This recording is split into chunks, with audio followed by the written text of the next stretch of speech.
Rasulullah sallallahu alaihi wasallam beliau pun juga menyebutkan bahwasanya ma ataitukum bihi ma amartukum bihi fa'tu minhu mastata'tum. Apa yang aku perintahkan, apa yang aku bawakan ajaran ini kepada kalian, laksanakanlah semampu kalian, semaksimal mungkin.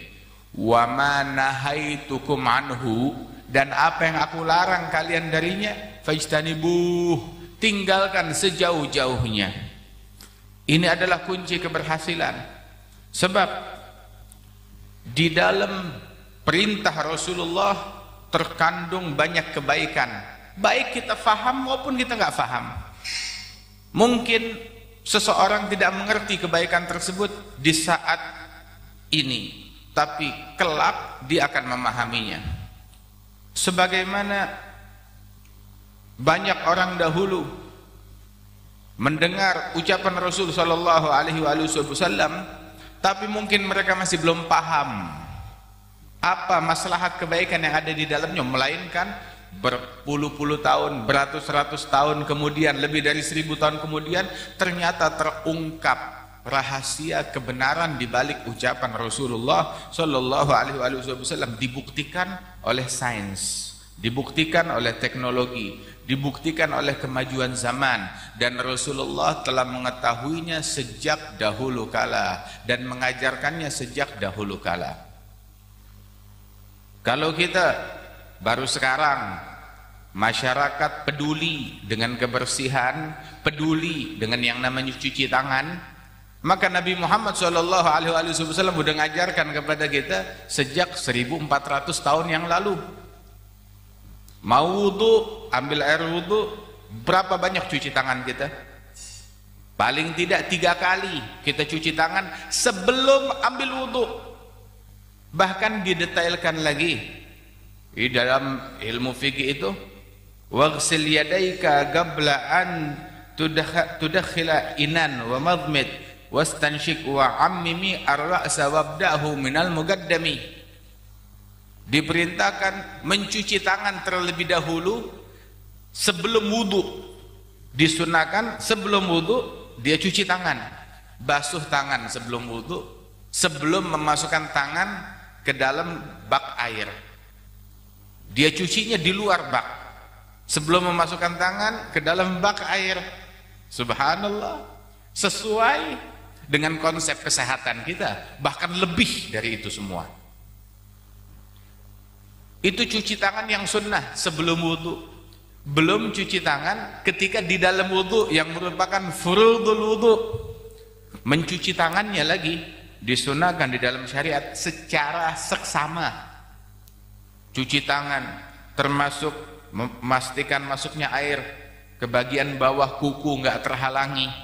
Kemudian takhlil asabi'il yadain, memastikan air masuk ke sela-sela anak jari. Ini diajarkan oleh Rasulullah sallallahu alaihi wasallam.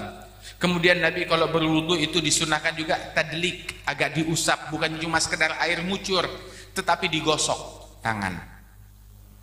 Dan bukan cuma sampai pergelangan tangan, sampai sikut. Konsep kesehatan mana yang ngajarkan cuci tangan sampai sikut? Rasulullah sallallahu alaihi wasallam. Bahkan di dalam hadis Rasulullah sallallahu alaihi wasallam mengajarkan italatul ghurrah wat tahjil. Ketika membasuh wajah dan membasuh tangan dan kaki, membasuh anggota wudu, dilebihkan. Membasuh wajah itu bukan cuma sekedar sampai batasan wajah saja, tempat tumbuhnya rambut, tapi dilebihkan ke atas sedikit sampai melewati.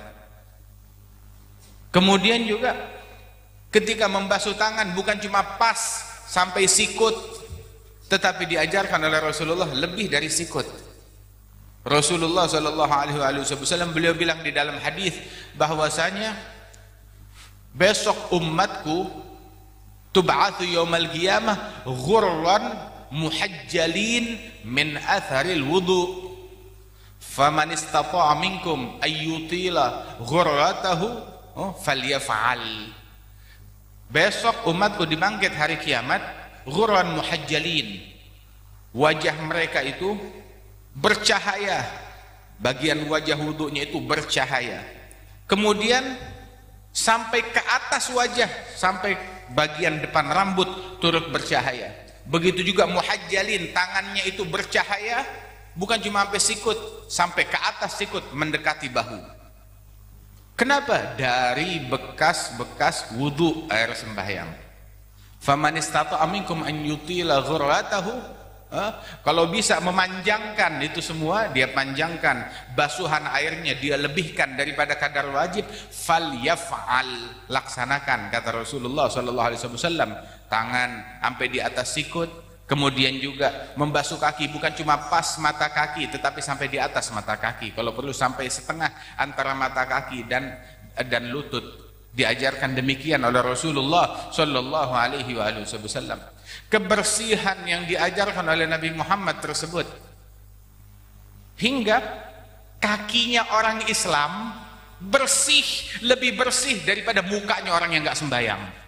Kenapa? Sebab dibasuhnya lebih banyak, dicucinya lebih banyak. Berapa banyak kita basuh kaki kita? Setiap kali wudhu 3 kali, sholat 5 waktu, itu sudah berapa? Udah 15 kali.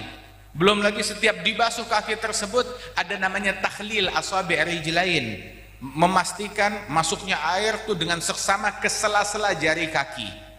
Itu sampai di fiqih disebutkan, di irsyad, begitu juga di dalam kitab yang lain, min khinsirin ila khinsirin bi khinsiri yadin yusra, dengan kelingking telapak tangan dia memastikan masuknya air sambil dibasuh ke bawah sela-sela jari, mulai dari kelingking kanan kaki terus ke sebelahnya lagi sampai berakhir di kelingking yang paling kiri dari bawah. Diajarkan demikian di dalam fikih konsep tersebut, demikian cara Rasulullah membasuh kakinya, bersih sallallahu alaihi wasallam.